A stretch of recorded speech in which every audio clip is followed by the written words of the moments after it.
my relationship with my father was non-existent because when I was about 3 years old, he was shot and killed. And that pretty much set a lot of, other things in motion in terms of like how I approach other male figures. Like if my mom tried to get with somebody else, and like how I looked at the other men, how I looked at men in general. And when I became a father, it was challenging, and that's when I started to kind of think about like what would my father do in this situation? Like how should I raise my children?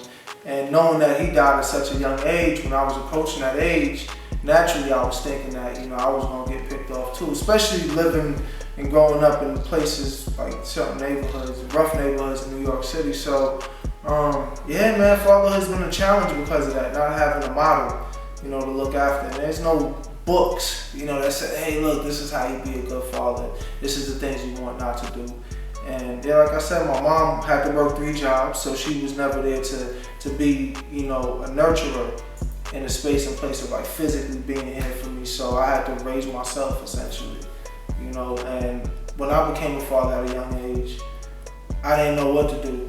I just knew that I needed to be present and just work as hard as I saw my mom work, but not necessarily taking my mom's role because she could never raise me as a woman, in that father figure. Like, but that's pretty much it though, just making the best of it. But that's what leads me up to me being a father now. In my approach, I'm more open to seeing, my children as like their own vessels and their own beings, and they're gonna have their journey because I wasn't, I didn't have a father, and I had to let them know like, look, mommy and daddy's not gonna be here forever. So what I'm telling you, make sure you really taking into consideration.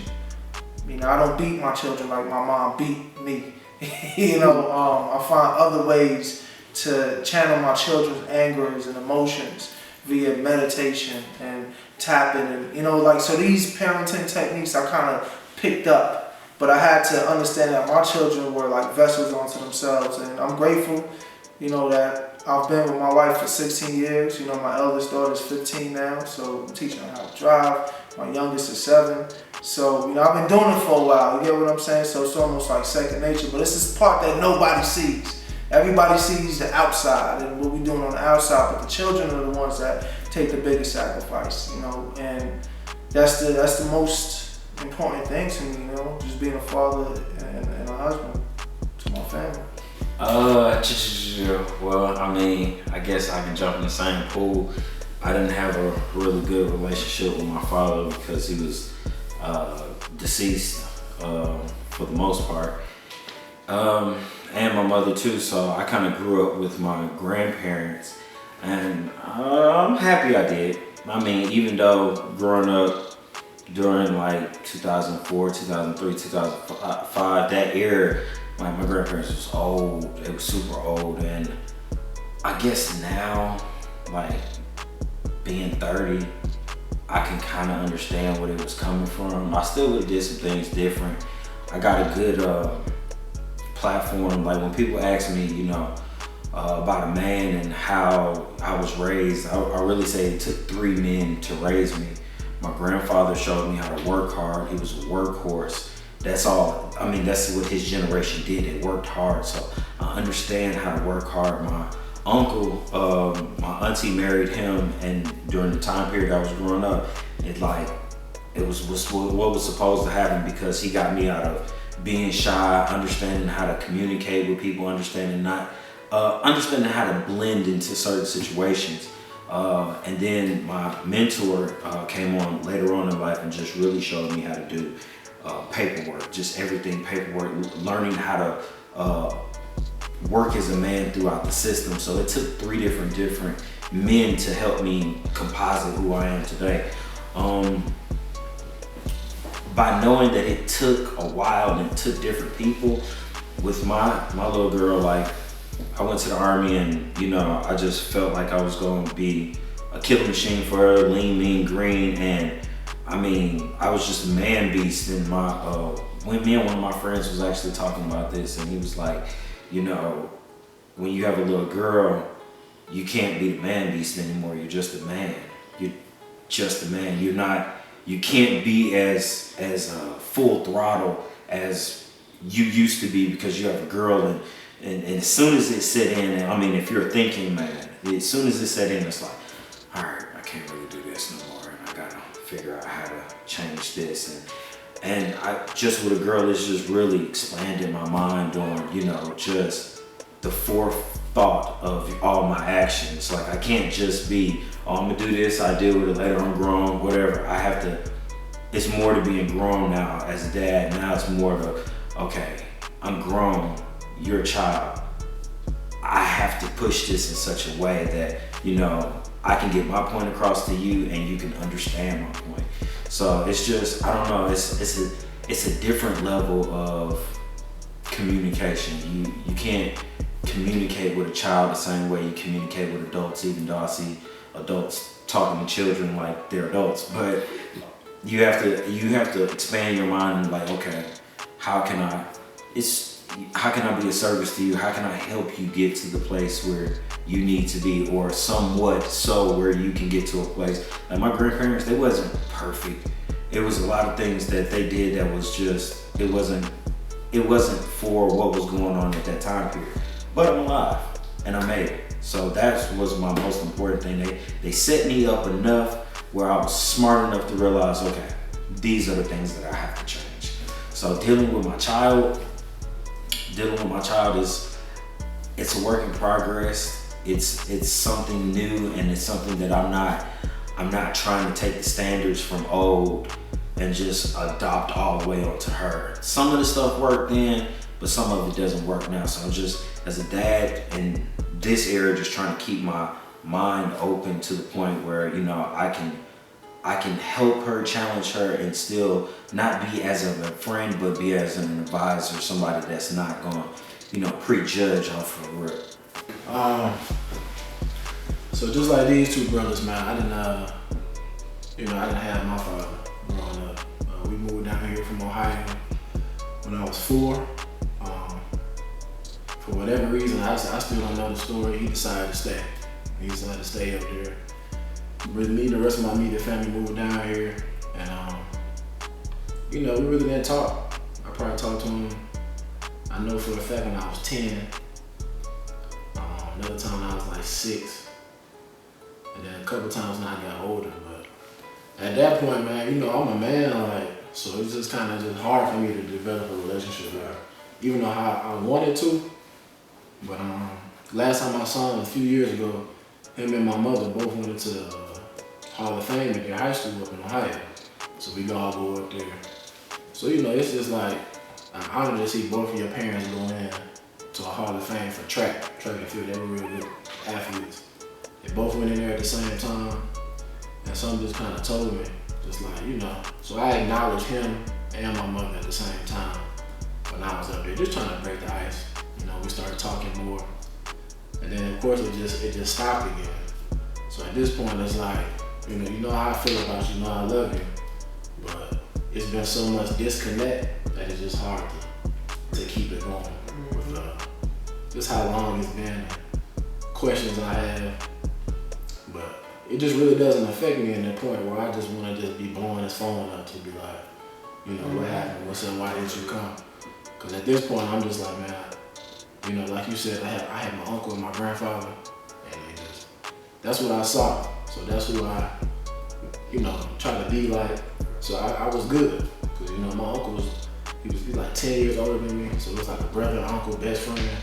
My grandfather, I saw him with my grandmother. They worked hard.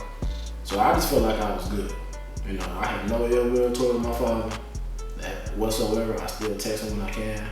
He has other kids. We're all close. You know what I'm saying? So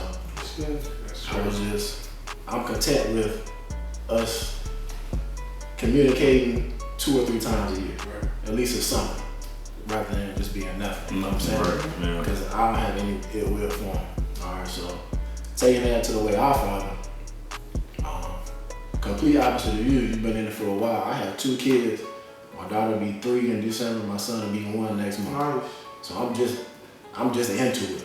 So it's just a lot, man. You know, it's a lot. I just feel like as a father, we have a lot of different hats we have to wear. But as a father, I think one of my main goals is just to teach my kids how to deal with their emotions. You know, we have to, you know, as men, we're taught we gotta be even keeled.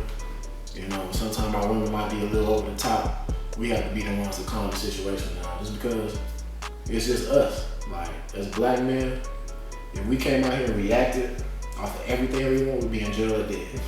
You know, we have a big target on us. Right? So it's like you have to deal with your emotions in a way.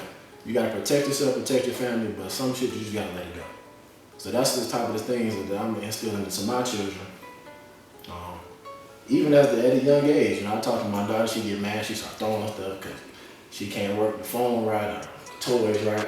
I'm just like, listen, babe, you know, you're not a genius yet. Like, you don't know everything. Just, you know, just try to let her calm down and realize it's okay. Everything doesn't have to be this big fight and big fuss. And I feel like if I instill that to her every single year, even though she's 2, and she's probably like, what is he talking about? Yeah. But it's still her learning and taking it in some type of form. Right. And just daily ins and outs. Like I have struggles, man. I have struggles. I struggle with balance. I'm not sure what you guys struggle with, but balancing. I'm an educator. I'm a high school basketball coach. So those kids depend on you just as much as your kids do at home. So the balance, the struggle I usually have, and but it's just somebody is going to be feeling left out. You know what I'm saying? And just because they are not my kids, I would give other kids what I give my own. So, you know, it's just a struggle, man. I get a little. All good, man. It's all your safe space. A little emotional with it, but you know, I don't want to take time away from my kids, you know? But that's it, that's me. I think I fall along the same lines. I think we're all have black here, so we kind of probably following the same lineage when it comes to like our parental statuses and things like that. I was raised in kind of a traditional family. I was raised by a dad and stepmom, and I learned like way later in life, like my dad wasn't my real dad, but that didn't have a lot of impact on me. His behaviors as a man kind of impacted me more so than me knowing all that other extra information about him. And I don't judge him for any of that shit because we all are men and we all have our own vices and stuff. But I think it wasn't detrimental to the way I grew up or the way that I raised my daughter or the other kids that I've taken in.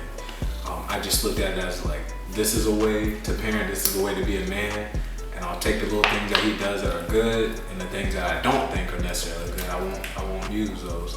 But my grandma, Annabelle, and my granddad, Benjamin, they did most of the raising from about 10 to about 17 or 18, showing me how to balance a checkbook, showing me how to take care of my other little cousins and brothers and sisters. I learned how to farm from my granddad. I learned compassion from my grandma, like, you know, just through the summers and things like that. And so my grandma, she wasn't that old. Like, I mean, she might have been in her like late 40s, early 50s when I was growing up. I'm 30, so she's in her 70s. So when you do that now, she wasn't that old. My dad wasn't that old either. So I just took everything that they taught me and I used some of it, but with my daughter, I immersed myself in books and I immersed myself in classes and training. My daughter's 4. I've never beat her before. I've maybe raised my voice like maybe twice.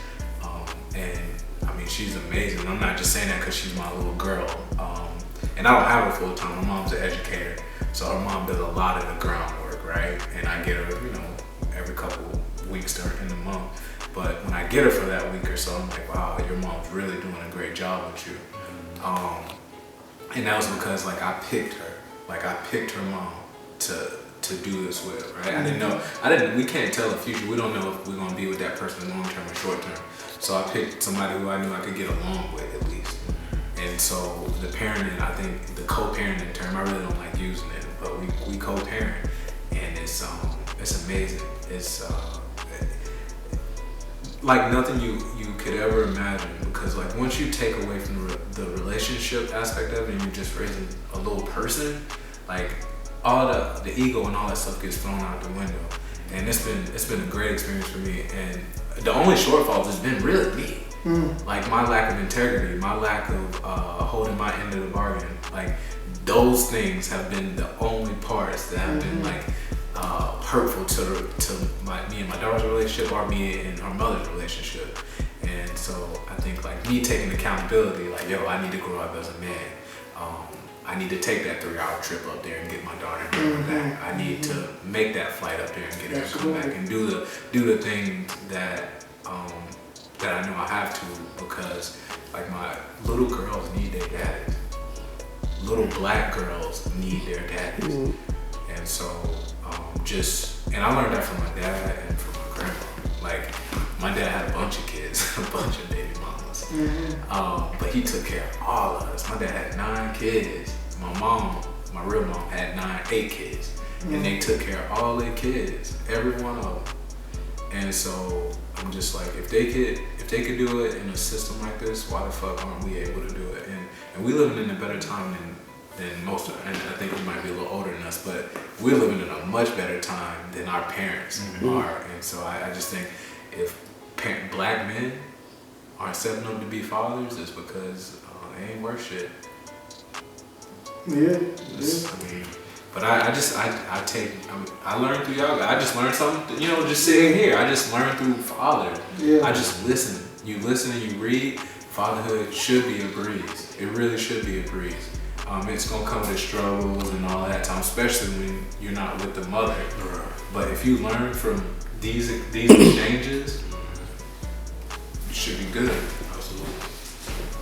But that's how I thought. I think I follow along the same lines. I think we're all black here, so we kind of probably following the same lineage when it comes to like our parental statuses and things like that.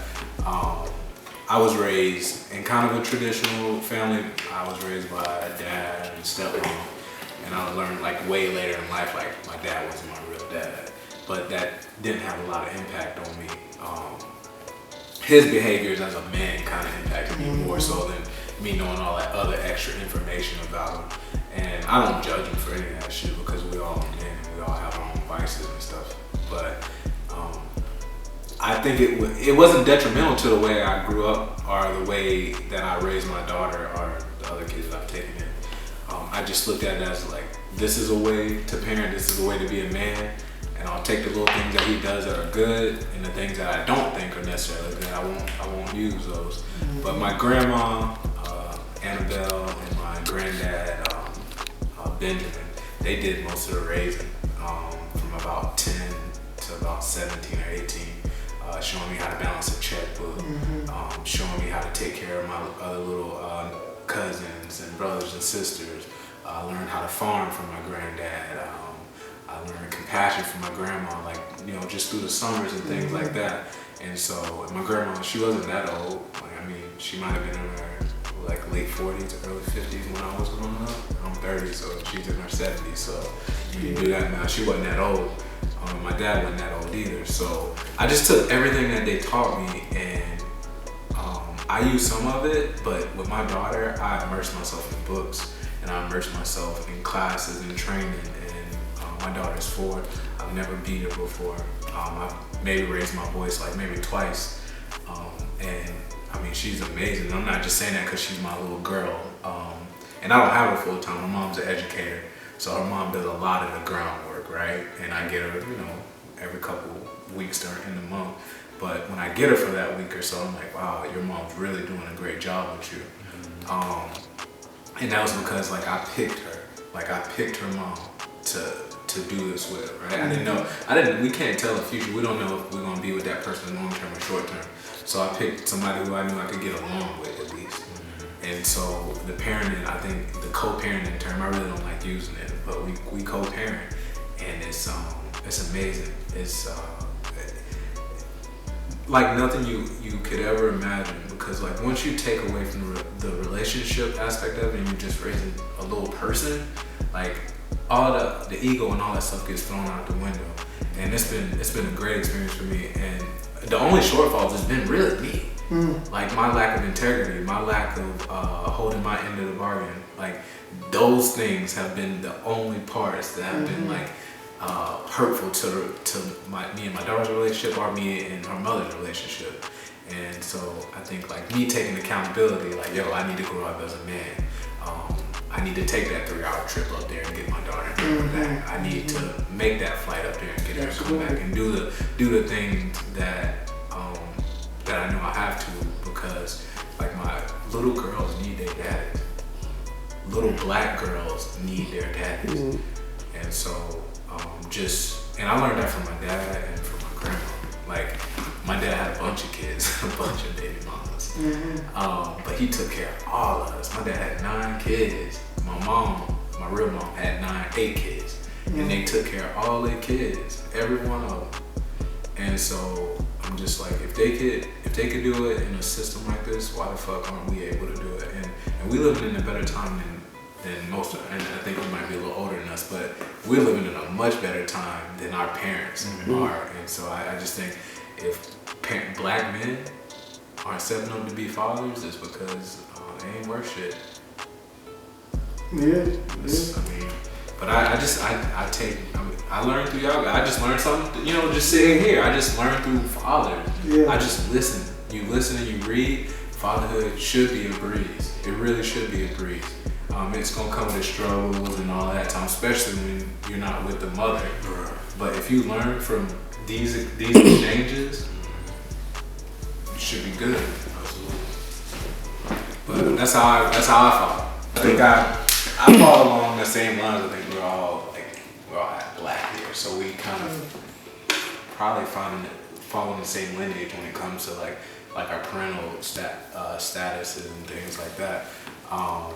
I was raised in kind of a traditional family. I was raised by a dad and stepmom, and I learned like way later in life, like my dad wasn't my real dad, but that didn't have a lot of impact on me. His behaviors as a man kind of impacted me more so than me knowing all that other extra information about him. And I don't judge him for any of that shit, because we all are men and we all have our own vices and stuff. But I think it wasn't detrimental to the way I grew up or the way that I raised my daughter or the other kids that I've taken in. I just looked at it as like, this is a way to parent, this is a way to be a man, and I'll take the little things that he does that are good and the things that I don't think are necessarily good, I won't use those. But my grandma, Annabelle, and my granddad, Benjamin, they did most of the raising from about 10 to about 17 or 18. Showing me how to balance a checkbook, showing me how to take care of my other little cousins and brothers and sisters. I learned how to farm from my granddad. I learned compassion from my grandma, like, just through the summers and things like that. And so my grandma, she wasn't that old. I mean, she might have been in her like late 40s, early 50s when I was growing up. I'm 30, so she's in her 70s. So you do that now. She wasn't that old. My dad wasn't that old either, so I just took everything that they taught me, and I used some of it, but with my daughter, I immersed myself in books, and I immersed myself in classes and training, and my daughter's 4. I've never beat her before. I've maybe raised my voice like maybe twice, and I mean, she's amazing. I'm not just saying that because she's my little girl, and I don't have her full time. My mom's an educator, so her mom does a lot of the groundwork. Right, and I get her, every couple weeks in the month. But when I get her for that week or so, I'm like, wow, your mom's really doing a great job with you. And that was because like I picked her mom to do this with, right? I didn't know, we can't tell the future. We don't know if we're gonna be with that person long term or short term. So I picked somebody who I knew I could get along with at least. And so the parenting, I think the co-parenting term, I really don't like using it, but we co-parent. And it's amazing. It's like nothing you could ever imagine, because like once you take away from the relationship aspect of it and you're just raising a little person, like all the ego and all that stuff gets thrown out the window. And it's been a great experience for me. And the only shortfalls has been really me. Like my lack of integrity, my lack of holding my end of the bargain. Like those things have been the only parts that have been like hurtful to me and my daughter's relationship or me and her mother's relationship. And so I think like me taking accountability, like, yo, I need to grow up as a man. I need to take that 3-hour trip up there and get my daughter and come back. I need to make that flight up there and get her to come back and do the things that I know I have to, because like my little girls need their daddies. Little black girls need their daddies. And so and I learned that from my dad and from my grandma. Like my dad had a bunch of kids, a bunch of baby mamas. But he took care of all of us. My dad had 9 kids. My real mom had 8 kids. And they took care of all their kids, every one of them. And so I'm just like, if they could do it in a system like this, why the fuck aren't we able to do it?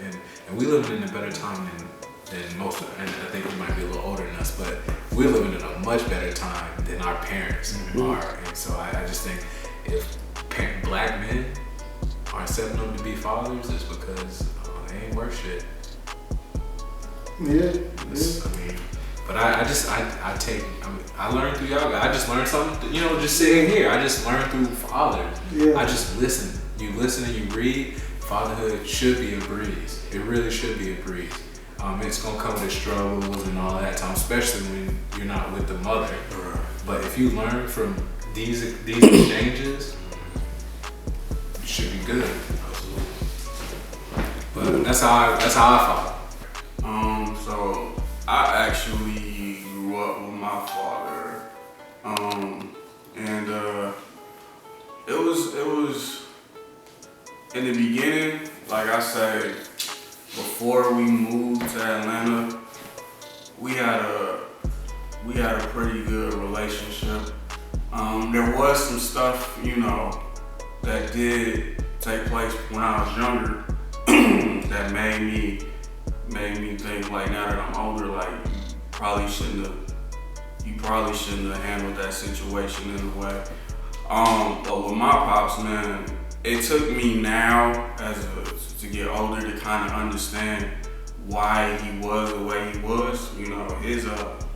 His dad, stepped out, and I had to sit back and look at, how would I feel if my pops just dipped out, didn't acknowledge me, didn't know I exist, and took it to his grave that, you weren't his son, how that could affect you. So he was battling that, and it came out a lot when he would, talk to me and discipline me. Like, you're lucky to have both of your parents who do. But as a kid, I never understood that. I was just like, why is this dude like always, saying, man, you lucky to have parents? I'm like, shit, You're killing me right now.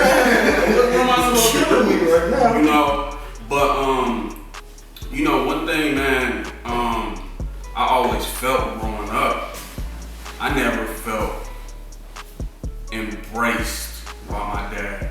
I always felt like a burden. You know what I'm saying? Like, he, when you grow up, when you're younger, your pops is supposed to be like your hero and shit like that. I would want to do everything he did. My dad, he worked, in the beginning, he worked at a steel mill, so I'd be wearing his hard hat, you know what I'm saying, shit like that, wanting to be him and shit like that. And then when we moved to Atlanta, I don't know what happened, but, the dynamics of our relationship just changed, he got another job and he started making more money, and I feel like that shit kind of low-key went to his head, and he just became more arrogant, more of a strong-hand disciplinarian. Granted, I fucked up a lot as a kid. Like, there ain't no doubt about that. I was fucking up a lot as a kid, but now that I look back at it, it was different ways to handle that situation. Growing up, all I wanted to do was play ball. Basketball was my shit. Like, nigga, I was born February 19th, 1985. You know who was playing basketball that day? Michael Jordan and Magic Johnson. Lakers versus Bulls, you know what I'm saying? I was like, damn, that would have been a dope ass story to tell. I was born across the street from the Great Western Forum where the Lakers play, so I felt like basketball was like my destiny. So that's all I wanted to do was play ball. And my pops, man, I would have basketball hoops in my room and, you know, practicing, whatever. And my pops would actually come in the room and he'd tell me, you know, man, it's only 300 people that make it in the NBA. You won't make it in the NBA. You won't do it. Just deflecting my dreams and shit like that. And that shit really fucked with me to the point where I was like, damn, well, maybe I ain't never gonna be good enough to make it to the NBA. So why the fuck try? You know what I'm saying? So at that point, I just started acting out for no reason, you know. Just was unruly in school. Did we have any classes together in school? Oh man, but I was a nut in school, you know, getting suspended, just doing stupid shit all the time. Cause I knew what I wanted to do in life, but it was shaking up. So now I'm just out here lost. And I felt at that time, like that was the time for my dad to pull me to the side and say, yo, what's your talent? You know, what do you want out of life? What do you want to do? Instead of, you know, every time I fucked up, I messed up, it was just heavy-handed discipline. You grounded until you, like, a nigga got grounded until I turned 15 one time. Yeah, but I fucked up really bad. I fucked up very bad. I ain't even gonna say what I did, but I fucked up very bad. But, you know, I was like, getting heavy-handed discipline instead of, you know, kind of isolated from the world and isolated from everybody else. So, you know, I didn't really know what to do but act out even more, you know what I'm saying? But, you know, now that I think about, you know, how I was disciplined and everything like that, and I think about my oldest son, and, you know, I got 3 kids now, but I got an oldest that's 12 years old, you know, and I can't imagine deflating his dreams, you know what I'm saying? If anything, I'm gonna cultivate that. Like, when I talk to him, when I get the chance to talk to him, I'm like, yo, what do you want to do? You know, what do you have an interest in? And he's really big into robotics and building and engineering type of stuff. So I make sure I buy him, you know, stuff that has to do with that, because I want those talents cultivated and growing and all that. But I mean, my dad, he did, given, you know, his upbringing, he did the best he could, but it's still shit from my childhood I had to learn how to forgive him for. And I don't know how to.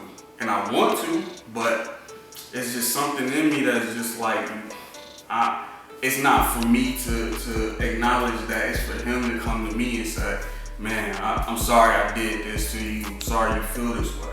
And I haven't gotten that yet. It's more like, it's kind of amped up when he talks to me. It's like, well, I ain't fucking with you, you know? Like, so we just on that type of shit, you know? And I hate it's like that, you know, because that's my dad, you know, but it is what it is. I don't know how to mend that relationship. And the crazy part about it is, you know, his pop stepped out. He has this, you know, disconnection with his father. And then I'm not really involved in my oldest, my 12-year-old's life, but because his mom, she just can't get out of her feelings, you know, due to our bad relationship. So she's kept him away from me for, man, since he was about 3 years old. You know what I'm saying? I've had to fight tooth and nail to get any kind of relationship with him. So that's the rough thing about it. But, you know, fortunately now I'm married. You know, I have 2 other children, and I'm doing my best to be the best father I could be to them. You know, even times when I find myself overreacting like my dad, you know, I had to scale it back a bit and be like, yo, man, they just kids, just, you know, they gonna break stuff, you know, they gonna do what they do, just chill, you know, just, you know, laugh with them, have fun with them, you know, just chill out, you know, it don't take to be that heavy. But, yeah, man, I'm still learning how to be a better father. It's you know, I just don't want to repeat the same mistakes my dad made. You know, not to say he did a lot of bad, he did a lot of good, you know. We never missed a meal, you know, he was a great, excellent provider and everything, but, you know, emotionally, you know. They're getting that in I think, like, in our communities, we missing that shit. Yeah. Because in the white communities, they getting all of it. And Yeah. for us, we take, it's just like reparations or anything. Yeah. We just take what we can get. Right. And it's like, no, dude, we didn't ask to come here. Yeah. Right? We didn't ask to come here. So Yeah. like, yo, I appreciate the food. I appreciate the lights. I appreciate whatever else you provided, but we need love, right? We need affection. Right. We need you not to step on our dreams. The same thing that you just said about your dad stepping on your dreams about playing basketball or whatever. My dad said the same thing about me about football. Like, oh, you only certain amount of people make to the NFL. Maybe you should think about being a mechanic. Nigga, what? Who? Right. You know what I'm saying? So I'm just like, and that's one of the things, like fathering, I'm taking in my daughter. My daughter, she's 4. And she done told me like 3 or 4 things she want to do. I'm like, baby girl, do whatever you want. Right. You know do what? Whatever you want. You know what? Like my granddad was extra, and he was that authoritarian. Like, you know what I'm saying? My word is law. You know what I'm saying? I made the clouds today. You know what I'm saying? Type shit. But I kind of, you know what I'm saying? When you kind of touched on, you know what I'm saying? You know what I'm saying? That's more of something for him to say something to you about. And I kind of felt that way at one point about my grandfather, about things, but I don't know, you know what I'm saying, if it works for everybody. But for me, I had to kind of, you know what I'm saying, kind of come to grips that, well, I like history, so I kind of know what they were going on back then, what I can read, you know what I'm saying, but I kind of come to grips with, it was a different time period. You was born a different way. I'm not going to expect you to have the heart that this world has today for something you went through yesterday. That's right. That's good. I'm not gonna expect that. My thing is, and I wanted you to finish it, but I was kind of like, will you be okay if he never says anything about it? That's deep. I don't know, man. Right now, yeah, I'm fine. You know, like I don't really, and I hate saying that shit. You know, I don't really reach out to him like I should. You know what I'm saying? But I'm not losing any sleep over it. You know what I'm saying? And that's my thing. Yeah. That's my thing. At the end of the day, your dad is his own person. You are your own person. At the end of the day, your own sanity is at stake. You're not going to feel the elements of him running himself crazy, but you will feel it for you. Like, and for my grandfather, you know what I'm saying? You know what? I laughed that shit the fuck off. Like, it's like, yeah, you crazy as fuck. Yeah, you was an alcoholic. Yeah, all this shit. You know what I'm saying? Fell asleep with the gin on you type shit. You know what I'm saying? And I ain't talking about the little judge. Come on, chill with the spout. You know what I'm saying? You just holding that motherfucker sleep like that. But I had to realize, you know what I'm saying? And I didn't go up to him and tell him, yeah, I forgive you for that shit. It was for me. You know what I'm saying? I forgive you for that shit. You fucked up. Whatever, you know what I'm saying? I'm not gonna do that shit. And you don't even gotta tell me that I know it was that way, because I know if you would have grew up in this time period, you would have a whole different atmosphere. Yeah. You would be looking at shit different, but you grew up in a rougher time than me. You grew up with tougher things than I had to do. I ain't never had to deal with none of this stuff. So, you know what I'm saying? That's a good point you make, because you know, my pops, he grew up, man, he's crazy. He grew up when you know, gangbanging in LA first started, and yeah, that was a whole different time. You know what I'm saying? With them cats was like really with the shit. You know what I'm saying? My pops grew up with Raymond Washington, the dude that started the Crips. You know what I'm saying? Like last year around this time, you know, I went back to his old neighborhood in Watts, and just hearing the stories and shit that they was talking about. Like, I'm like, God damn, man, y'all need. You know, it's some shit. You know what kind of put me in, and I realized, like with some men, you know what I'm saying, I went to Iraq, the Iraq War, and I was there, but I heard stories about, you know, what war was when they was in Vietnam. And I'm thinking, or World War I, and I'm thinking like, thank God that shit wasn't me. Right. Like, you know what I'm saying, like, I don't even know how the fuck I would put up with that shit. You know what I'm saying? That shit, you was doing what? You carried your friend's foot. Like, what are you talking about? Like, you know what I'm saying? So even growing up during that time period with, you know what I'm saying, the violence that they had out there, you never know how that's gonna shape any man. You know what I'm saying? So I wouldn't necessarily, you know what I'm saying, just, you know what I'm saying, get however you will, but get to a point that you cope with it like, all right, I understand you. Yeah, you know what I'm saying? I'm trying to get to that point where I understand it. It's just the difficult thing for me is like me being a parent and looking at my children and looking at those faces, those innocent faces, and just saying what I was told You know what I'm saying? Like, you know, why would you want to do this? You know, they don't make it. This, that, and the third. Just filling my kids with negative vibes and everything like that. You know, I can't even. Did your dad make it? Huh? Man, like, look here. Here's the craziest thing about it, man. And I give my dad all the props in the world for this. He come from a place, man, where, you know, it's the east side of Watts. It's 150 Cent Pedro. It's, man, you go there today, that shit is fucked up. You know, it's Watts. And he went to a high school that, you know, like it's very, very bad. It was a very rough high school, Locke High School. Tyrese went there. Not at the same time, of course, but, you know, but he took all of that shit. And this is the one thing I admire the most. He came from the worst conditions, bro. And, you know, he elevated the family to, you know, we could live comfortable. That says a lot, you know what I'm saying? And I'll be trying to emulate that, you know, doing the same thing. You know, I don't want my family suffering and everything. So that's something I pull from him. You know what I'm saying? Like I said, that dude was the greatest provider anybody could ever ask for. But my question is, did your dad make it? The dreams that he had, did he make those dreams come true? You know what's funny? I don't know. I don't know what his dream was. That's my point. Yeah. That's heavy. Yeah, that's deep too. That's my point. That's deep. Like, I know my grandfather, his dreams didn't come true. You know what? I do know. Now that I think about it, my dad wanted to start his own hair care products. You know, he was going door to door selling them, and it didn't work out. You know what I'm saying? And I think I don't know if that kind of messed him up. You know, cause I can relate to that. Damn, man, you hear me say it? Okay. What you can do for real though is just do the opposite. Nah, just keep giving them love, right? What you doing as your father, what you being a father is because if your child has a dream, let them pursue that dream. If they don't make it, you gave them every type of opportunity too. So to cope with what you didn't get, you can just let it out by what you're doing with your kid. Cause like my dad, he chose not to go, but my kid's mom, no, you go somewhere, I'm coming. We ain't gotta be together, but I'm there. Like, I'm not gonna let that shit go.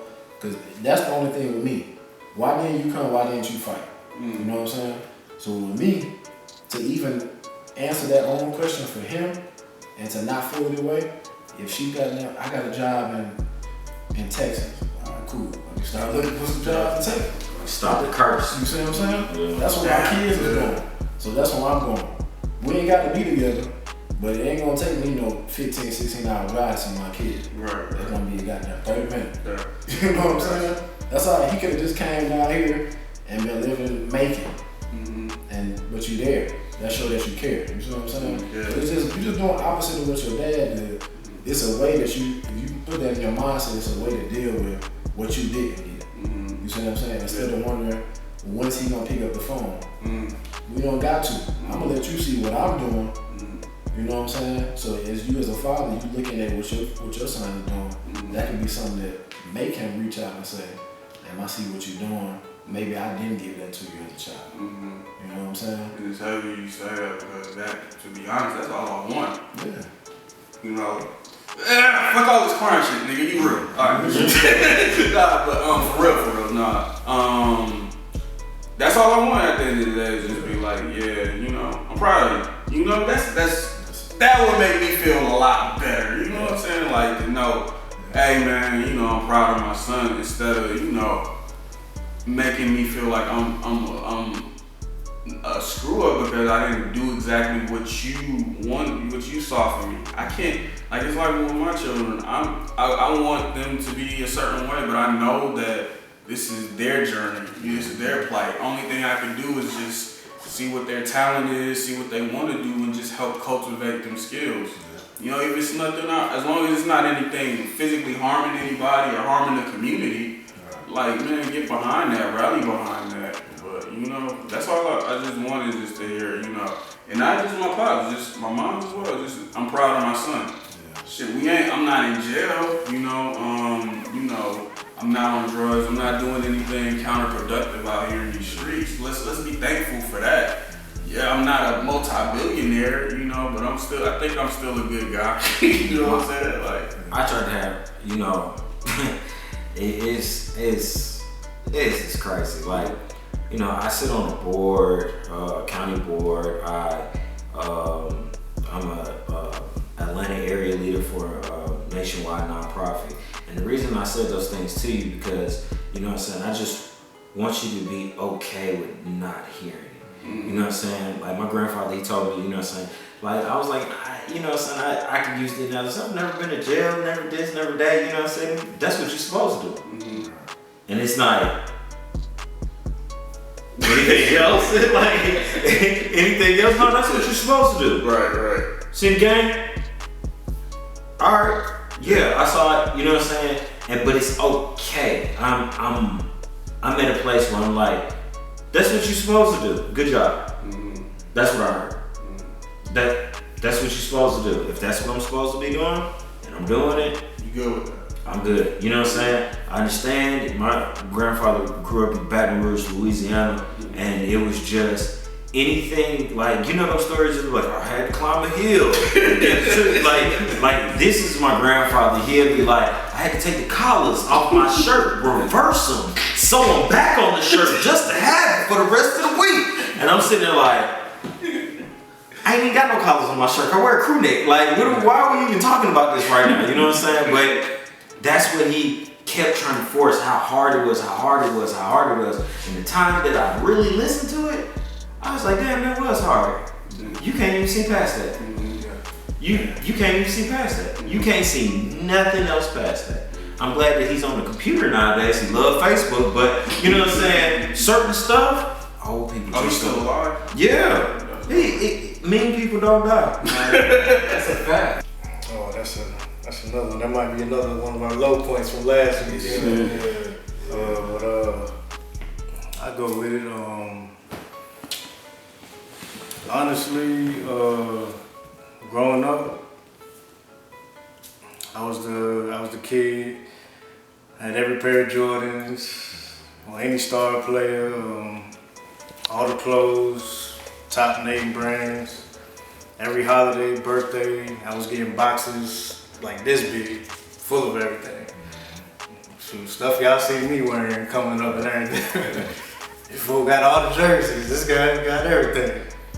I had all of that, but it got to a time, pretty much like you were saying, you want to hear that I'm proud of you, or actions they're supposed to take that they won't do. It was I have two sisters and a little brother. You know, dad kept going, but I got to a point where I was like, he hit me up and called me one day, like, why you ain't been calling me? Like, why I ain't been calling you? And it kind of sent like a shock in my brain. I think that's where a little of the hot-headedness came from. Like why I didn't call you? And I went off on him after that. I think that was the first time we ever had a toe-to-toe. And a lot of people don't even know this. The first time we had a toe-to-toe conversation. It was through the phone, but I was like, you ain't gotta worry about me. You ain't gotta watch after me. I'm grown now. Just make sure, at the time my brother wasn't born, so I was like, make sure my girl's straight. Don't even worry about me. Make sure they have everything they want, whatever school they want, go to, and that's pretty much how it's been. Like, my sister, she just graduated top business school in Boston. My younger sister, she doing what she wants, she dance. Freedom, she's one of the flyest girls up top right now, she do what she want. Now my little brother in the picture, same thing. He doing good in school, doing what he need to do. I'm gonna be alright. That was what I was feel like. Cause growing up, that was my thing. I was like, I don't wanna be like my pops. I wanna be able to provide like he did. You know that materialistic stuff, it fades. And then I wanna give all the other attachments you need, the emotional, the physical feelings, everything like being there. I want to be all that for my future child. I don't have a child right now, I got a lot of nieces and nephews, and that's why. That's why. If you ever hear me say, I'm always saying I'm everybody's favorite uncle. But I'm there for. If you got a kid, and if you my peoples, oh, they got an event, I'll be there. Oh, they need school supplies. If I got it, I'll do that. If I got free time, I'm always willing to do something. Give back to the community, help the homeless, do whatever I need to. But like, until my day comes, I feel like that's part of my purpose anyway, to help and give back. And I love the kids. I taught at a Christian daycare, did summer camps, and that's from 1 and 2, 4 and 5, 7 and 8 teens. And to this day, I might see them around the neighborhoods and in stores. I remember like a couple months back, I was going to get wings from over here by Walmart, and the kid came up and the kid was just staring at me. I'm like, who is this kid? Like whatever. And they were like, Mr. Vic, Mr. Vic. Stuff like that, that brings like joy, happiness, whatever. And then came up, gave me a hug, and I'm like, Haley. And then she was like, yeah, I'm about to be out of high school now. And when I was watching stuff, she was like this tall. So just imagine, coming up, just like you still remember me. Like I had to look real quick, like you still remember me or whatever. Just like that's what brings me joy. So until I do fill that void with having a child, I'll be able to do stuff like that to help give back, help the kids, help the people that's gonna be taking care of us in the future.